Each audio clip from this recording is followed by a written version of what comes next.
नमस्कार, मैं विक्रम पटेल आप सभी को आपके अपने ही चैनल सीखे कुछ अलग में हार्दिक स्वागत करता हूं।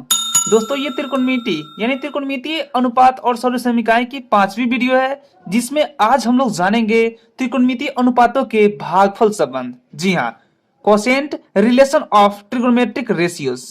तो दोस्तों, आज हम लोग इसके पहले वाले वीडियो में हमने क्या जाना था, वो ये जाना था त्रिकोणमितीय अनुपातों के क्या व्युत्क्रमणीय संबंध को जाना था, यानी एक दूसरे का रेसिप्रोकल होता है, यानी उसको आप कह सकते हैं गुना, यानी गुना वाले संबंध को हमने जान लिया था। और आज जानेंगे भाग वाले संबंध को, यानी गुना करने पर उसका आंसर 1 आता था, तो क्या उसे बोलते थे, व्युत्क्रमणीय संबंध बोले। और यहाँ पे आज हम लोग कुछ भाग के संबंध को जानेंगे कि त्रिकोणमितीय अनुपातों के बीच भाग का क्या संबंध होता है। तो चलिए, उससे पहले आपसे एक छोटी सी रिक्वेस्ट है, इस वीडियो को आप फुल डिटेल में यदि आप सीखना चाहते हैं तो प्लीज अंत तक जरूर बने रहें। तो चलिए हम लोग हंसते खेलते वीडियो को शुरू करते हैं।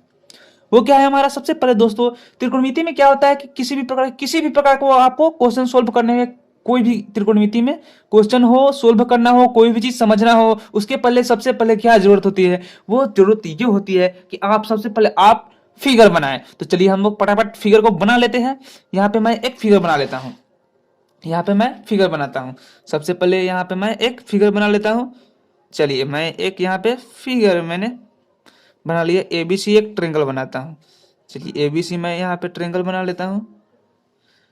चलिए, एबीसी मैंने एक ट्रायंगल बना लिया। इसमें दोस्तों अब कोण का नाम दे देते हैं। सबसे पहले यहाँ पे क्या है, यहाँ से शुरू करते हैं, ए इसको दे देते हैं, इसको बी दे देते हैं, इसको सी दे देते हैं। अब दोस्तों ये क्या है, हमारा समकोण। इसमें समकोण कौन है दोस्तों, ये क्या है, आपको यहाँ पे दिखाई दे रहा है, इधर से परपेंडिकुलर और यहाँ से आपको सीधी रेखा दिखाई दे रही है। ये क्या है, हमारा समकोण यही है। ये हो गया हमारा समकोण, यानी 90 डिग्री का एंगल बना रहा है। ये हो गया। हम लोगों को कोण ए से काम करना है, कोण ए से हम लोग को काम करना है। दोस्तों सबसे पहले इसमें हम लोग ये निर्धारित कर लेते हैं, लंब कर्ण और आधार किसे कहते हैं, ये हम लोग सबसे पहले जान लेते हैं। दोस्तों ये मैं बार बार हर वीडियो में आपको लंब कर्ण और आधार मिलेंगे, हर वीडियो में आपको लंब कर्ण और आधार ही आधार मिलेंगे। दोस्तों सबसे पहले चलिए हम लोग इसको देख लेते हैं। दोस्तों मैं फिर से आपको ये दोहरा देता हूं कि कर्ण किसे कहते हैं, लंब किसे कहते हैं और आधार किसे कहते हैं, ये हम लोग जान लेते हैं। तो ये क्या है, हम सबसे पहले दोस्तों ये आप समझिए, क्या 90 डिग्री के सामने, यानी किसी समकोण त्रिभुज में क्या होता है, ये क्या है, न्यून कोण है, ये समकोण है। क्या समकोण के सामने की भुजा को क्या कहते हैं, कर्ण कहते हैं। या सबसे लंबी जो रेखा रहती है, सबसे लंबी भुजा कौन है, एसी है। सबसे लंबा की कौन है, सबसे लंबा एसी है ना। देखिए ना यहाँ पे ए बी क्या है, ये देखने में भी आपको छोटा लगेगा। तो सबसे बड़ी, सबसे लंबी जो भुजा रहेगी वो क्या रहेगी, बड़ी रहेगी, एसी, वो कर्ण कहाएगी। ये आपको मैं भोजपुरी, खाटी भोजपुरी में मैं आपको बता रहा हूं, आप बुरा ना माने। यहाँ पे क्या है, कोण बी मेरा समकोण है, तो कोण बी के सामने की भुजा क्या कहलाएगी, कर्ण कहलाएगी। तो मैं हिंदी में भी लिख देता हूं, कर्ण कहेंगे इसको। दोस्तों आप, अब इसके पहले भी मैंने बताया था कि कर्ण को इंग्लिश में क्या कहते हैं, आधार को इंग्लिश में क्या कहते हैं, बेस को इंग्लिश क्या बोलते हैं, परपेंडिकुलर, यानी लंब को इंग्लिश में क्या कहते हैं, परपेंडिकुलर। ये आप पिछले वीडियो एक एक करके, यदि आपको छत पे चढ़ने हैं तो प्लीज एक एक सीढ़ी करके ही चढ़े, वरना आप कब गिरोगे आपको कोई देख भी नहीं पाएगा और समझ भी नहीं पाएगा। तो ये हो गया, कोण बी के सामने की भुजा को क्या कहेंगे, कर्ण कहेंगे, जिसे हम इंग्लिश में क्या एच सिंबल से क्या संकेत देते हैं, एच हो गया। अब क्या है हमारा, जिस कोण से हम चलते हैं उसके सामने की भुजा को क्या कहते हैं, लंब कहते हैं। तो क्या, किस, हम कोण ए से चल रहे हैं, कोण ए के सामने की भुजा क्या कहलाएगी, लंब कहलाएगी। तो मैं यहाँ पे लिख देता हूं लंब, मैं इसे लंब, तो लंब को इंग्लिश में क्या कहते हैं, परपेंडिकुलर, जिसे हम क्या पी पी बोलते हैं, पी से संकेत करते हैं। ये हो गया। तो मैंने क्या, समकोण के सामने की भुजा कर्ण हो गई, जिस कोण से चल रहे हैं उसके सामने की भुजा पी यानी लंब हो गई। तो तीसरी कोण यही ना बचा, तीसरा कोण कौन बचा, सी। तो सी के सामने की भुजा क्या कहलाएगी, आधार कहलाएगी, आधार। ये हो गया हमारा आधार कहलाएगी। तो आधार जिसे हम क्या बेस बोलते हैं, तो इसे बी से संकेतित करते हैं। ये हमने समझ लिया फुल डिटेल में। दोस्तों अब किसके बीच में भागफल का संबंध होता है। दोस्तों एक बात आप जान लीजिए कि भागफल का संबंध दो ही के बीच में होता है। वो किसके किसके बीच में होता है, एक ही मानिए ना, tan के बीच में होता है, और tan का उल्टा क्या होता है, cot होता है, तो ऑटोमेटिक। यदि sin के बीच में कोई संबंध होगा तो cosec के बीच में ऑटोमेटिक होगा, sec के बीच में कोई संबंध होगा तो cos के बीच में ऑटोमेटिक होगा, cos के बीच में ये ऑटोमेटिक हो जाएगा। ये आपने समझ गए। तो हम लोग सबसे पहले tan, इसमें दो ही चीजों के बीच में भागफल का संबंध होता है। वो पहला है हमारा, मैं पहला यहाँ पे लिख देता हूं, पहला मैं लिख देता हूं tan, tan के बीच में ये होता है, tan tan के बीच में ये क्या होता है, भागफल का संबंध होता है। तो हम tan a का मान निकालेंगे। सबसे पहले tan a का मान निकालेंगे। तो दोस्तों tan a का मान कैसे निकालेंगे, तो आपको मैं फिर से बता दूं कि tan a का मान निकालने के लिए सबसे पहले मैं यहाँ लिख देता हूँ। क्या आपको मैं बार बार बोलता हूँ, लाल बट्टा कक्का को याद रखें, लाल बट्टा कक्का के ए। दोस्तों ये इसका लिखने का मतलब ये होता है क्या, ये साइन के लिए, कॉस के लिए, टैन के लिए, यानी लंब बटा कर्ण साइन के लिए, आधार बटा कर्ण कॉस के लिए, और लंब बटा आधार क्या, टैन के लिए। तो इसमें लंब कौन है और आधार कौन है ये भी हम लोग जान लेते हैं। तो अभी तो हमने जान ही लिया कि लंब किसे कहते हैं और आधार किसे कहते हैं। तो यहाँ पे मैं tan a बराबर मैं लिख देता हूँ, tan a बराबर, तो tan a बराबर क्या हो जाएगा, लंब बटा आधार। तो लंब क्या है हमारा, लंब क्या है, BC। तो यहाँ पे मैं लिख देता हूँ, मैं BC भी लिख देता हूं ताकि आप समझ जाएं। BC बटा क्या हो जाएगा, AB हो जाएगा, AB हो गया। अब दोस्तों यहाँ पे आप एक और बात को देखिए कि BC का मान कितना है, P हो गया, P बाई, अब यहाँ पे क्या है, आधार क्या है, B, P बाई B हो गया। अब यहीं पे दोस्तों एक गेम खेला जाता है। वो क्या गेम खेला जाता है, मैं आपको सबसे पहले संख्या के माध्यम से मैं आपको बता देता हूं। वो क्या गेम है, हम लोग गेम खेलते हैं दोस्तों। हम लोग वीडियो में बनाते समय हम लोग हंसते खेलते पढ़ते हैं और गेम भी खेलते हैं। वो कैसे हम देखते हैं, सबसे पहले क्या है, यदि मैं यहाँ पे लिखता हूं 3/4, मैं लिखता हूं ना यहाँ पे 3/4, दोस्तों क्या मैं इसको यहाँ पे लिख सकता हूं 3/5, फिर ये हो गया यहाँ पे 4/5, क्या मैं इसे लिख सकता हूं, जी हाँ लिख सकता हूं। क्यों लिख सकता हूं, दोनों के, यदि दोनों में आप उसी अंक से गुना करते हैं तो कोई परिवर्तन नहीं होगा, यदि दोनों में उसी अंक से आप भाग देते हैं तो भी कोई परिवर्तन नहीं होगा। वो कैसे, अब इसको हम लिखेंगे तो क्या, ये गुना में बदला जाएगा, 3/5, और गुना में बदलेंगे तो ये क्या हो जाएगा, ये एक दूसरे का उल्टा हो जाएगा, ये हो जाएगा 5/4। अब 5 से 5 कट जाएगा, बराबर क्या आएगा हमारा 3/4। यानी हम यदि भट्टा में कोई भी संख्या दिया हो तो क्या, यदि आप एक में भाग दे रहे हैं उतना अंक से तो दूसरे में भी आप भाग देंगे उतना ही अंक से, तो कोई परिवर्तन नहीं होगा। और गुना का भी नियम देख लेते हैं। अब क्या है हमारा, जैसे यहाँ पे मैं लिख देता हूँ 3/5 ही मैं लेता हूँ, 3/5 ले लिया। अब यदि क्या मैं यहाँ पे लिख सकता हूँ 3/5 गुने 6, क्या मैं लिख सकता हूँ, जी हाँ लिख सकता हूँ। यदि आप एक के साथ भाग देते हैं तो दूसरे के साथ में उसी अंक से भाग देना होगा, तो कोई परिवर्तन नहीं होगा, क्योंकि 6 से 6 कट जाएगा तो बराबर 3/5 आ गया। मैं इसको बार बार एक बार और बता दे रहा हूं। मैं एक और एग्जांपल ले लेता हूं, 7 बटा मैं यहाँ पे लेता हूं 8, ये हम एग्जांपल ले लिया, 7/8 ले लिया। क्या हम इसे लिख सकते हैं, मान लीजिए कि हमको 3 से भाग देना है, 3 से भाग देना है तो दोनों में देना होगा भाग। यहाँ पे मैं बराबर लिखता हूं 7/3, ये हमारा मेन जो बटा है वो हो गया 8/3, ये हो गया। इस प्रकार से हम इसे लिख सकते हैं, क्योंकि यदि आप इसे गुना में बदलेंगे तो क्या होगा, ये 7/3 हो जाएगा, ये 7/3, और इसको हम गुना बदलते हैं, गुना बदलेंगे तो क्या हो जाएगा 3/8 हो जाएगा, 3/8 ये कट गया। यानी इस प्रकार से हम लिख सकते हैं, यानी एक अंक से, यानी एक संख्या से आप उसे गुना कर सकते हैं और भाग कर सकते हैं, लेकिन दोनों को करना होगा। ये हमने सीख लिया, यही गेम मैं बता रहा था आपको, ये हमने सीख लिया। अब यहाँ पे दोस्तों ये संबंध कैसे निकालते हैं ये हम लोग सीख लेते हैं। अब यहाँ पे देखिए कि क्या, यदि मैं यहाँ पे P और P, तो क्या यदि मैं P से भाग देता हूं तो P तो कट ही जाएगा, तो B/P आ जाएगा, तो ये भी कोई संबंध नहीं आया।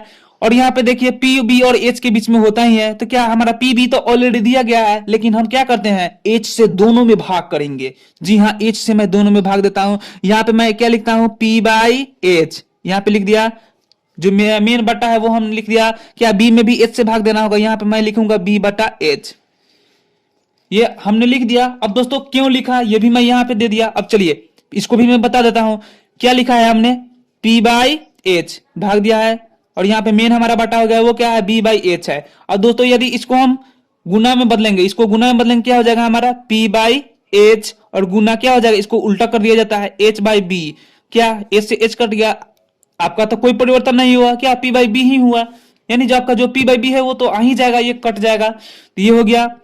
अब दोस्तों यहाँ पे और अब यहाँ पे आपको एक चीज ध्यान देने होंगे। अब यहाँ P/H जो मैंने दोनों में दे दिया, तो क्या P/H किसका नियम होता है, P/H यानी P यानी क्या होता है, लंब बटा कर्ण किसका होता है, तो लंब बटा कर्ण किसका होता है, साइन का होता है। यहाँ पे लिख सकते हैं साइन A, लिख सकते हैं साइन A, क्योंकि हम लोग कौन A से चल रहे हैं तो साइन A लिख सकते हैं।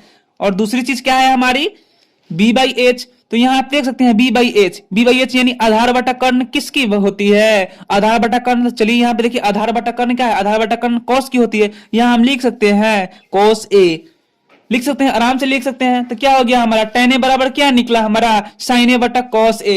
यहां मैं इसको लिख देता हूं, यहां पे हमारा क्या निकला tan a बराबर क्या निकला हमारा sin a बटा cos a। ये हमारा एक फॉर्मूला निकला। क्या निकला हमारा ये फॉर्मूला निकला, इसे मैं अंडरलाइन कर देता हूं। tan a बराबर क्या निकला हमारा sin a बटा cos a। इस प्रकार से अब हम लोग इसी प्रकार से कॉट के बीच में भी संबंध निकाल सकते हैं। वो कैसे, चलिए हम लोग निकाल लेते हैं, ताकि आप कहे नहीं कि हाँ सर आप कॉट के बारे में नहीं बताया। आप चाहते हैं तो इस प्रकार से आप कॉट का भी आप निकाल लेंगे, क्या एक दूसरे का अपोजिट कर देना है। चलिए हम दूसरा निकाल लेते हैं।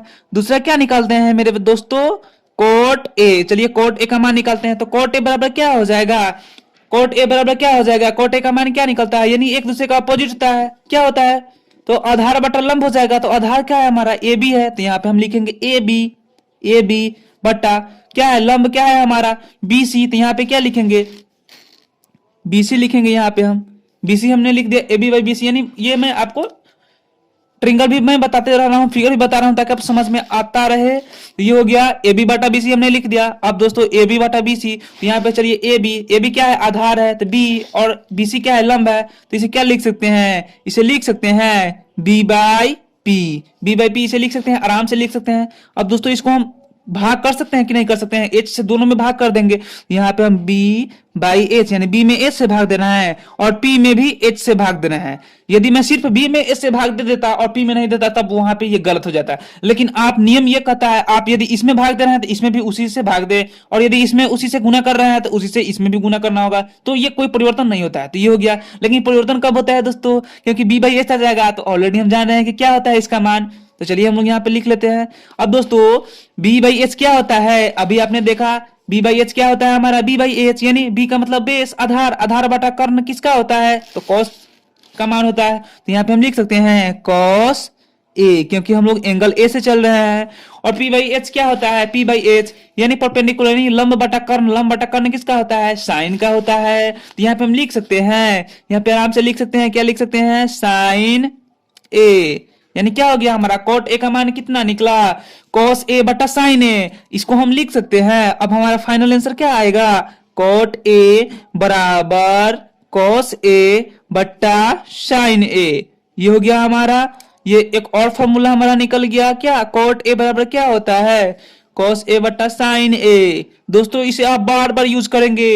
अभी आपको मैं एक झलक दिखा रहा हूं, लेकिन आप क्वेश्चन में इसे बार बार यूज करेंगे तो आपको ऑटोमेटिक समझ में आ जाएंगे। तो ये हमने निकालना सीख लिया कि क्या tan a के बीच में भाग का संबंध क्या होता है, tan a बराबर क्या होता है sin a बटा cos a। और दूसरा क्या है हमारा cot a के बीच में भाग का संबंध क्या होता है, cot a बराबर क्या होता है cos a बटा sin a। ये हो गया हमारा। यानी अभी दोस्तों मैं आपको HW क्या देता हूँ, होमवर्क क्या देता हूँ, यहाँ पे मैं cot a का मान निकाला, यानी अब यहाँ पे आप दूसरा एंगल ले लीजिए।